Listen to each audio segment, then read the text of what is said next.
우리가 서울대 가려고 최소한 12년을 쓰잖아요. 근데 서울대 가려 100억 벌레라고 제가 물어보면은 100억 벌레가 더 많은 요즘에 답이 나온단 말이죠. 네. 그러면 100억을 벌기 위해서는 최소한 12년의 시간을 써야 된다라고 저는 항상 이야기를 해요. 네. 근데 당장 일확천금을 눈앞에 있는 걸 노리고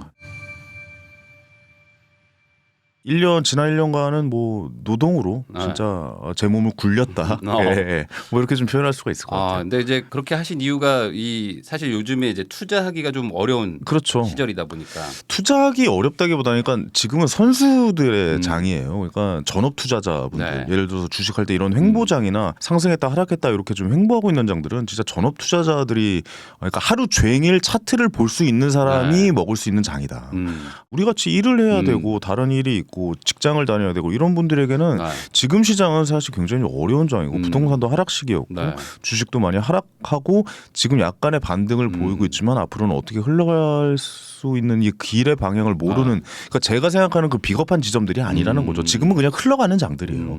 왜냐하면 미국의 지금 기준금리가 5%가 넘고 이번에 네. FOMC 회의하면 또 5.25까지 갈 텐데 그리고 그 다음은 또 올릴지 아니면 좀 이 상태로 좀 유지할지 내리지는 않을 것 같아요. 네. 올해 어떻게 될지 모르겠지만 올해까지는 좀 계속 이런 금리가 유지되고 있는 이 상태. 네. 이 상태는 저희 같은 초보 투자자는 뭐 이게 투자하기 좀 쉽지 않은 장이다. 예, 그렇게 좀 말씀드렸고 그래서 노동을 통해서 지금은 무조건 현금과 시드머니를 모아야 되는 시기다. 네. 예, 그래서 저는 열심히 현금을 지금 계속 비축해 나가고 있는 그런 상황이다. 노동을 엄청 했어요. 네. 예. 네, 알겠습니다. 강의도 엄청 많이 했어요. 엄청 예. 토크 고생한 콘서트 것 같은 거, 예, 뭐 이런 거 다 했어요. 네. 예. 그다음 뭐 경제 관련된 행사들 다 갔습니다. 네. 왜냐? 네, 시드머니를 보기 위해서 열심히 뛰어다녔던 한 해였다. 근데 예. 그 주변에 보면은 이제 그 투자 이제 잘하시는 분들도 계시고 네네네. 또 이제 부자분들도 많이 계시는데 그렇죠. 그런 분들도 그러면 같이 요즘에 좀 어떻게 원화를 채굴하고 약간 뭐 사업에 좀 집중하시고 약간 그런 경향을 보이시는 건지. 그냥 각자의 위치에 따라 다른 것 같아요. 그러니까 네. 전업 투자자였던 분들은 그 뭐 전업 네. 투자에서도 역시 수익을 내고 있고 뭐 다음 섹터가 어디고 다음 이제 주도주가 어디고 이런 거 분석하시고 날마다 이제 수익을 내고 네. 계시고 부동산 하는 분들도 지금 이 상황이 저점인지 아닌지에 대해서 고민해서 다음 투자를 어떻게 해야 될지 고민하는 분들도 당연히 네. 있으시고 저 같은 뭐 일을 동시에 하면서 투자를 하는 분들은 아무래도 좀 일에 좀 비중을 두고 좀 많이 했던 그런 장이 아니었나라는 생각이. 지금 무리하게 뭐 부동산 투자를 한다거나 주식 투자를 하거나 그런 분들은 제 주변에는 없었던 것 같아요. 지금은 이제 현금을 어떻게 모으고 이 현금을 비축해서 다음 지점이 어딘지를 지금 관망하면서 약간 좀 그 기회를 엿보고 있는 그런 오히려 되게 마음은 편했어요. 저는. 예, 왜냐하면 선택을 안 해도 됐었잖아요. 예, 우리 투자라는 것은 계속해서 선택의 연속인데 이번 장에서 이번 지난 한 1년간은 선택을 안 해도 되는 시기여서 오히려 마음은 좀 편했다. 뭐 그런 하긴 생각이 그렇죠. 들어요. 뭔가 막 급등하고 있고 뭔가 막 달리고 있는 그런 네. 장이면 그 미치잖아요. 내가 뭔가를 해야 되지 네. 않으면 안 되는데 맞아요. 지금은 뭐 그런 정도의 급한 상황은 아니다 보니까 그런 장은 아니었어요. 그러니까 그냥 좀 마음 편하게 네. 좀 내가 뭐 할 일 하면서 네네. 있어도 상대적으로 이렇게 막 느리지 않으니까. 예. 내 돈이 들어가 있지 않으니까 제 3자의 눈으로 시장을 바라볼 수 있었던 좋은 시간이었고 또 이 기간에 좀 쉬면서 뭐 아들이랑 이제 여행도 좀 많이 다녔고 또 부일남 씨랑 또 술도 많이 마셨고 예. 또 그런 시간들 그런 또 이런 시간들이 또 즐겁더라고요. 예. 투자를 할 때 좀 집중해서 하고 안 할 때 좀 빠져 있고 좀 이런 것도 우리 직장인 여러분들 그러니까 회사를 다니고 있는 우리들한테 좀 필요한 시기가 아닌가? 예, 이런 여유도 있어야죠. 하루 종일 고민하고 이런 거 너무 힘들잖아요. 예. 요즘 그 부자인 분들도 투자 좀 잘하는 분들도 전 재산 막 올인하고 막 이런 분위기는 아닌데 지금 그런 분위기는 근데 아니었죠. 오히려 지금 좀 뭔가 일반인 분들 막 나 직장인 분들 이런 분들은 지금이 약간 많이 빠졌기 때문에 네네. 지금 올인해야 된다. 지금이 기회다라고 생각해서 막 넣는 분들도 있단 말이에요. 네네네. 그런 거에 대해서는 또 어떻게 생각하십니까? 그게 굉장한 큰 착각인 것 같아요. 결국 조급함과의 싸움인데 이게 오를 때도 조급해지지만 많이 떨어져 있을 때도 굉장히 조급해지거든요. 지금이 기회인가 아닌가를 굉장히 좀 운으로 선택하는 경향들이 있어요. 근데 지금이 이 부동산의 이 하락 시기 또 부일남 또 TV니까 부일남 방송이니까 부동산을 좀 기준점으로 좀 말씀드린다면 이 지점들을 좀 봐야 되는데 그냥 대책 없이 지금 많이 떨어졌으니까 가격 때문에 사야지라고 했다가 투자자가 잘못 접근하는 경우도 굉장히 좀 많거든요. 이런 거는 좀 분석이 좀 필요해요. 그래서 지금은 시간을 갖고 좀 공부를 하고 어떻게 보면 결정을 내리기 전에 마음을 다져가는 시간으로 다져야 돼. 지금 무조건 결정을 내리겠다. 가격만 싸졌으니까라고 접근하는 것도 저는 좀 꽤나 위험한 방법이다라고 좀 생각이 돼요. 투자라는 건 큰 틀로 투자라고 이야기를 하거든요. 그러니까 돈을 벌어서 수익이 생기는 것도 투자지만 돈을 잃지 않는 리스크 관리도 투자의 한 큰 범주 안으로 넣으셔야 된다고 봐요. 근데 지금 사실 2019년, 2020년에 진짜 영끌을 해서 아파트를 산 분, 특히 또 이제 변동금리로 사셨던 분들 좀 힘든 장이었잖아요. 그게 왜 그런 거냐면 리스크 관리가 안 된 상태에서 수익만 내기 위해서 달렸던 거거든요. 그럼 사실 저는 2017년에 할 때 2.3%의 고정금리로 잡아서 전 대출을 받아가지고 뭐 이런 투자를 진행을 했었는데 근데 그거는 그때 왜 다들 그랬어요? 그때 역시 그랬어요. 왜 2.3에 고정금리를 잡냐? 1.9, 1.78에 이럴 때 변동금리로 잡아서 그걸 해야지 30년간 뭐 이렇게 해야지라고 했는데 저는 2점대 초반은 정말 최저점의 금리라고 생각을 했어요. 그러니까 이게 뭐냐면 리스크를 스스로 관리했던 투자의 범위 안으로 넣었다라는 거죠. 그러니까 저는 되게 안정된 투자를 좋아한다는 거는 리스크를 최대한 줄여가면서 안정되게 투자로 발을 넓혀가는 이 과정이라고 생각해요. 저는 그 점이 많이 다르다라고 생각하거든요.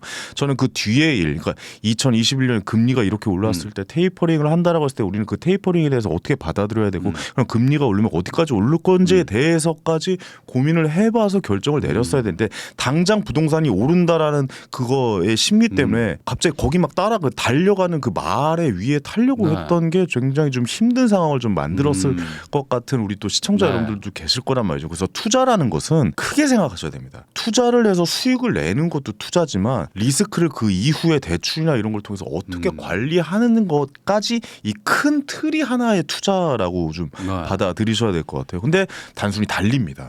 뭐 어디가 뭐가 오른 데더라. 가격이 이렇게 떨어졌으니까 달려야 된다라든가 뭐 이런 단순한 한두 가지의 요소들만 가지고 투자를 하시는데 전 전체적으로 좀 보셨으면 좋겠다라는 거시적인 단순히 뭐 부동산의 가격 무슨 뭐 어디에 뭐 이런 상황들 주식이 이렇게 됐대 뭐 이런 식으로 가고 있어 뭐 이런 것들만 보지 말고 전체적으로 이런 흐름이 되겠구나라는 것을 좀 바라보는 눈도 좀 필요하다. 그래서 얘가 좀 안정되게 좀 투자를 하는 것 같아요.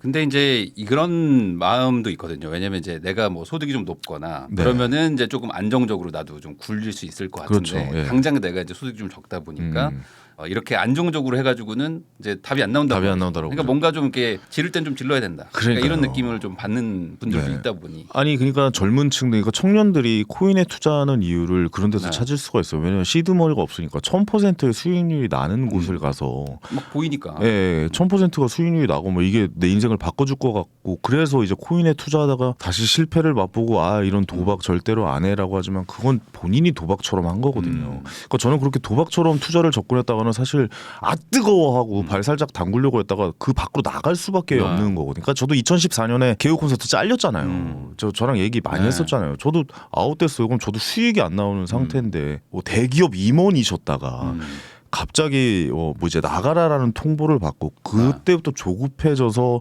치킨집을 한다거나 갑자기 오피스텔을 사드리는 이유는 월에 발생되는 돈을 뭔가로 만들기 위해서 조급해서 하는 행동들이잖아요. 그렇죠. 근데 그 행동들이 아무런 시장 조사도 돼 있지 않고 공부도 하나도 안 된 상태에서 그 장에 진입하게 된다. 그러면 뭐 백전백패라고 저는 봐야 돼요. 그래서 지금 급할 겁니다. 그러니까 누구나 뭐 돈이 복사되는 시기를 우리는 한번 경험을 했었고 지금 당장 뭐 내 인생을 바꾸고 싶고 막 이런 생각들을 많이 하는데 저는 항상 좀 길게 보셔라. 우리가 서울대 가려고 최소한 12년을 쓰잖아요. 근데 서울대 갈래 100억 벌레라고 제가 물어보면은 100억 벌레가 더 많은 요즘에 답이 나온단 말이죠. 그러면 100억을 벌기 위해서는 최소한 12년의 시간을 써야 된다라고 저는 항상 이야기를 해요.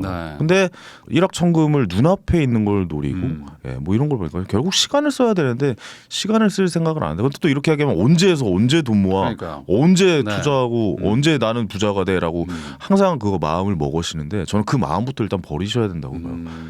그 지금 잘 돼봤자 저도 막 옛날에 개그맨 할 때 신인 때 굉장히 네. 조급했거든요. 네. 갑자기 막 복학생이 뜨고 막 안호봉이 옆에서 떠버리고 이러면 나도 뜨고 싶은데 막 뭐 이런 상황들이 벌어진단 말이죠. 근데 사실 그때 뜨나 지금 뜨나 사실 오히려 먼저 뜨는 게 더 안 좋겠다라는 생각이 들어요. 예. 지나고 나서 생각해 보면 생각해 보면 사실 그거 뜨는 거 별거 아니거든요. 어떻게 보면 그냥 떴다가 사실 인기라는 게 사그라들고 다음 사람이 또 나오고 또 그 사람을 또 불러오고 뭐 이런 상황들이 계속 연속이 되는 건데 투자도 마찬가지라고 생각합니다. 뭐 1000%의 수익률이라는 코인에 그 정도 돈을 벌었다고 한들 그렇게 쉽게 번 돈은 또 그렇게 쉽게 나간다라고 생각을 하거든요. 그러니까 저한테 오해를 하시는 분들 중에 굉장히 많은 분들 중에 하나가 제가 뭐 무조건 투자만 하라 이렇게 이야기를 받아들이시는 분들도 있더라고요. 뭐 제가 무슨 뭐 월급은 마약이다 뭐 이런 말로 했잖아요. 근데 그런 말은 그 월급은 마약이라는 말은 거기에만 져져 있으면 안 된다라는 말이거든요. 근데 저도 잘 생각해 보시면 10년간 노동을 통해서 시드머니를 모으고 나서 투자를 했다라는 거죠. 그 기간은 무조건 좀 필요하다. 노동을 통해서 시드를 만드는 시간까지 저는 투자의 하나의 큰 틀이라고 보거든요. 예. 그래서 지금은 저도 이제 노동의 시기라고 생각을 하는 거고. 그렇게 좀 진행을 해보시는 게 천천히 스텝 바이 스텝 하셔야지 갑자기 일확천금을 버셔봤자 그거 그렇게 쉽게 번 돈은 그렇게 쉽게 나가지 않나요? 저는 좀 그렇더라고요. 있는 것 같고. 네. 그리고 뭐 더 단단하게 하시는 분들도 계시겠지만 뭐 이렇게 얘기를 할 수 있어요. 예를 들어서 뭐 100만 원 가지고 투자를 했는데 1000만 원이 됐어. 그러면 그렇게 생각할 거 아니에요. 내가 이거 1000만 원이 넣었으면 1억이 됐을 텐데. 그렇죠. 또 그렇게 1억이 됐어요. 그 1억을 또 이걸 10억을 넣었으면 이제 신용대출 땡겨야지. 네, 그럼 뭐 미수 땡기고 그러다가 9번, 10번 투자를 한다고 생각해도 9번 투자를 했다가 10번째 망하면은 망하는 게 주식이란 말이에요. 그 부동산도 그렇게 했다가 9번 했다가 10번째 그런 올인했다가 큰 이익을 보려고 했다가 계속 무리한 투자를 하다 보면 언젠간 리스크에 걸리게 말이에요. 뭐 10번 어떻게 다 맞춥니까? 뭐 신입니까? 신도 못 맞추는 게 사실 이런 자본 이 경제 상황인데 투자라는 건 맞출 수가 없어요. 맞출 수가 없다면 어떻게 리스크를 최소화하면서 가져가느냐 거기에 달려 있는 것 같아요. 그 정도 그러니까 우리는 그동안 너무 달렸다면 그 공부는 좀 안 했던 것 아닌가라는 생각을 좀 해봐야 되죠. 리스크를 최소화시켜야 된다. 라고 좀 말씀드리고 싶어요. 그러면 그 뭐 리스크를 최소화시키는 뭐 다양한 방법들이 있겠지만 뭐 그래도 뭐 뭔가 방법을 좀 알려달라 이런 분들이 있을 것 같아요. 확실한 지점에서 들어가셔야 돼요. 확실한 지점. 그러니까 제가 책을 썼던 것 중에 비겁한 지점이라는 거예요. 그러니까 비겁한 돈이라는 거는 상승기에 초입에 우리 초보자들은 들어갈 수밖에 없다. 그렇기 때문에 그 외의 시간들은 쉬셔야 된다. 쉬면서 경제 공부를 병행하시면서 상승기에 초입인 상황에 우리는 진입을 해야 된다라고 얘기를 했잖아요. 예를 들어 지금 부동산 같은 경우는 한번 보자고요. 부동산의 그 하락 지점을 우리가 공부하다 보면 하락 지점을 찾는 방법이 몇 개 있잖아요. 예를 들어서 뭐 10억짜리 아파트라면 전세가가 최고일 때 한 7억 5천까지 올라왔다라고 한번 생각을 해보죠. 전세가가 7억 5천이면 지금의 호가가 7억 5천에 맞닿으려고 하는 그 지점들. 그 저는 거기가 어떻게 보면 이렇게 골든 크로스가 일어나는 지점들. 그러니까 지금 전세가는 더 내려갔겠지만 그 전세가 최고치라고 불렀던 전세가 갔던 그렇죠. 한때 전세가 최고치였을 때의 그 가격과 지금 호가의 가격이 맞닿아서 그 밑으로 내려간다가 요 지점들 첫 번째 지점이죠. 저는 그 지점이라고 보거든요. 그러니까 전세가와 지금 호가를 비교했을 때 그 맞닿아 있는 그 지점들을 일단 보셔야 되고 두 번째는 규제에 대해서 세금에 대해서 이 푼다라는 뉴스가 이렇게 갑자기 많이 나온다고라고 할 때 그 지점들이 있어요. 예를 들어서 박근혜 정부 때 최경환 부총리가 나와서 지금 빚내서 부동산 사세요라는 그 지점들이 있잖아요. 그러면 그때부터는 또 왜냐면 경기가 너무 안 좋고 이 정도 하락하면 더 이상 안 될 것 같다고 생각하니까 나라가 가만히 있지 않는 거거든요. 그 지점들을 이제 리스크가 어떻게 되는지도 한번 봐야 되는 거죠. 그러니까 세 번째는 갑자기 어느 순간 미분양 이야기가 이제 나라에서 이제 계속 흘러나오는 거죠. 미분양 이야기가 계속 흘러나오면서 슬슬 이런 얘기가 나오기 시작합니다. 에어컨 무료.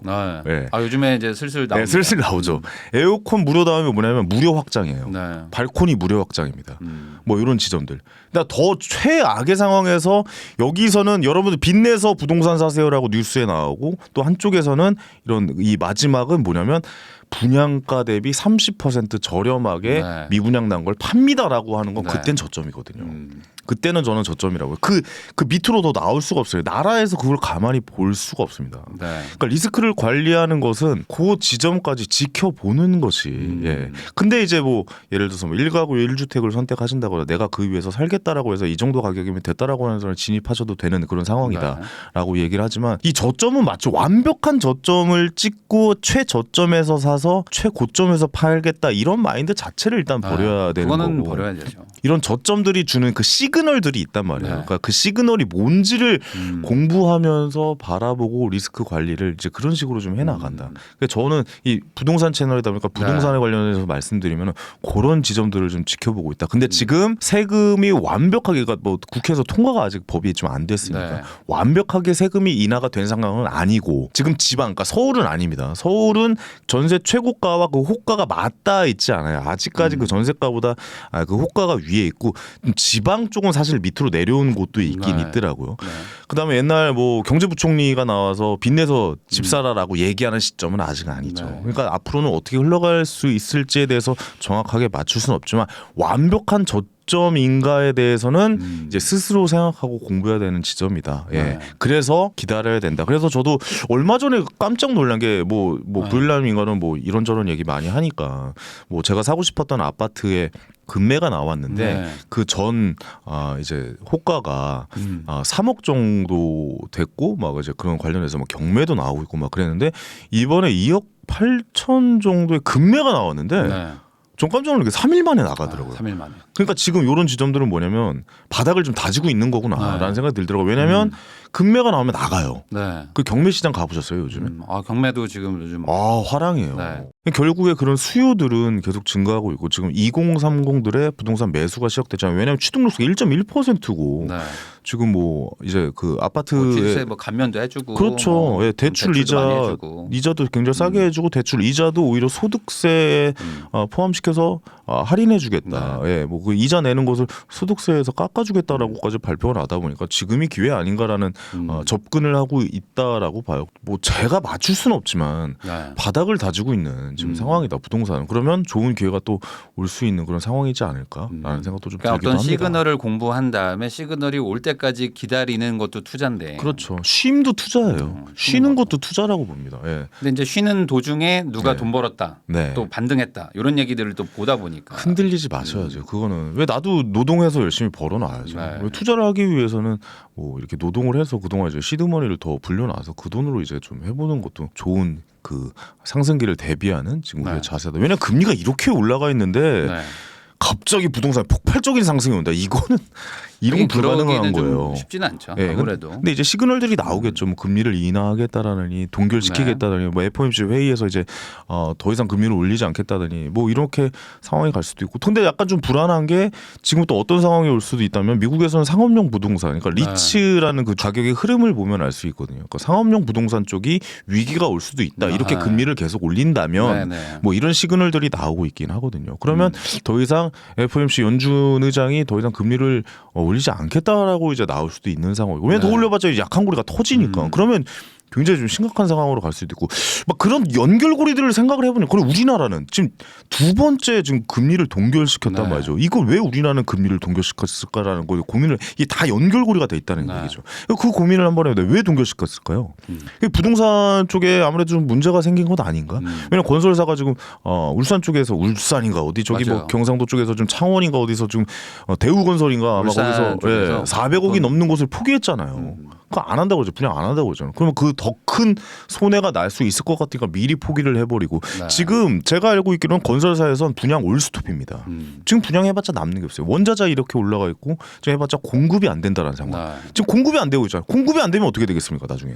나중에 또 한번 또. 네, 또 한 번 어떤 기회장이 열릴지 모른다는 거죠. 지금 굉장히 지금 부동산이 화랑이면서 공급이 엄청나게 쏟아져요. 특히 대구나 이쪽은 공급이 엄청나게 많이 분양을 하고 쏟아져 나왔단 말이죠. 그래서 대구 부동산이 하락할 공급이 많으면 당연히 하락할 수밖에 없는 상황인데 지금 공급이 없어지고 있다라고 얘기를 하고 있잖아요. 부동산 가격은 이제 바닥을 다지고 있다라고 본다면 뭐 앞으로 어떤 장이 열릴지는 한번 좀 지켜봐야 되는 것 아닌가. 그러니까 결국에 이런 것들을 좀 이렇게 종합적으로 좀 봐야 되는데. 그렇죠. 전체적으로 이게 굴러가는 이런 이 모습들 어차피 영원한 상승도 없고 영원한 하락도 없어요. 왜 이게 사이클을 계속 좀 지켜보셔야 된다. 그래서 관심의 끈을 계속 두셔야 된다라고 좀 말씀을 드릴 수 있죠. 근데 이제 봐야 되는데 이제 보통은 이제 안 보고 누가 알려주기를 바라시잖아요. 이제 그래서 지금 사라는 거냐 말라는 거냐 네. 정확하게 말해라. 그 쉽거든요. 오늘 사요 말아요. 네. 이걸 물어보시기 때문에 그렇죠. 이제 그런 거를 맞추는 사람은 없잖아요. 이거는 어떤 거냐면요. 이 말은 옛날에 어떤 거냐면 중고등학교 때 우리 시험 보잖아요. 그럼 시험 공부 하나도 안 하고 옆자리에 전교 1등 앉혀놓고 야 답이 뭐야라고 하는 거 똑같은 얘기예요. 사실. 그러니까 그거 선생님한테 걸리면은 뭐 지금 엄청난 불이익을 당하잖아요. 불이익뿐만이 아니고 그 진짜 인간이 해서는 안 될 행동이잖아요. 어떻게 보면 그 학교 다닐 때 그럼 전 똑같다고 봅니다. 갑자기 그렇게 얘기를 해줘서 그렇게 하는 사람은 저는 없다고 봐요. 부정행위죠. 네, 그 부정행위잖아요. 부정행위고 그렇게 해서 돈을 벌 수 있다라고 얘기하는 사람 자체도 부정행위입니다. 예, 그건 어떤 거냐면 내가 알려줄 테니까 나한테 돈을 줘라고 얘기는 저는 다 사기라고 봅니다. 예, 저는 그거 없는 거라고 봐요. 그렇게 단순하게 내가 공부하지 않고 그렇게 얻을 수 있다는 건 저는 세상에 아무것도 없다. 그러니까 이런 부일남의 유튜브 채널에서 열심히 보시면서 지금 이 순간에도 공부를 하고 계시는 거 아니겠습니까? 우리 구독자 여러분들께서 이런 것 때문에 하고 계시는 거죠. 저 이거 공부라고 봅니다. 저 하루에 8시간씩 옛날 유튜브 봤어요. 그러니까 진짜 그 내가 좀 알아야지 사실 이런 것들을 좀 전반적으로도 볼 수도 있는데 그 눈이 생기는 거예요. 내가 잘 모르면은 이거 봐도 사실 이해도가 많이 낮아질 수밖에 없고 그러다 보니까 이제 누가 좀 알려줬으면 하다 보니 이제 그냥 답을 찾으러 가는데 사실 그게 정답은 아니거든요. 정답이 아니에요. 그렇게 해서 살 수는 있는데 사고 나서 어떻게 할 거냐. 그 다음 언제 팔으실 거고 어떻게 갈아타실 거고 그 돈을 어디서 마련하실 거고 대출 받을 때는 어떻게 하실 거고 그거 다 공부거든요. 그거 어떻게 하실 겁니까? 부동산 말만 믿고 하실 거예요? 그것도 좀 이상하잖아요.